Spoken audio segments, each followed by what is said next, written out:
महाराष्ट्र के Akola municipal corporation की जानिब से शहर में रहने वाले शहरियों से किसी न किसी तरीके से घर और पानी का टैक्स वसूल करने की कोशिश की जाती है और लोग खौफ के मारे म्युनिसिपैलिटी को सालाना करोड़ों रुपए का टैक्स अदा कर रहे हैं।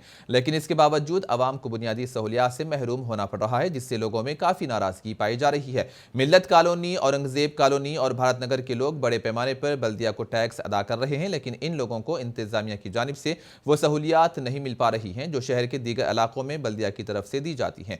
यही नहीं, इस इलाके के मकीन बुनियादी सहूलियात के लिए भी तरस रहे हैं। इस इलाके में सबसे बड़ा मसला नालियों से पानी की नक्कासी का है। देख रहे हैं ये औरंगजेब कॉलोनी है।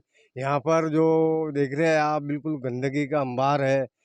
यहाँ लोगों को इतनी तकलीफ है कि बस अल्लाह ही रहम करे। यहाँ पे सामने देख सकते हैं हॉस्पिटल है, फातिमा हॉस्पिटल है, बहुत बड़ा।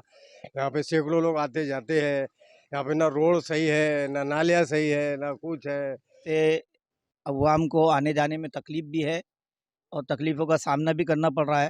ये हॉस्पिटल भी है जहाँ मरीज़ों के लिए आने जाने की दिक्कत और परेशानी भी होती है। रोड का भी नज़्म सही नहीं है, पानी की निकासी का भी नज़्म सही नहीं है। जगह-जगह मैं जहाँ खड़ा हूँ, मेरे पीछे भी बहुत बड़ा जो है पानी का गड्ढा है।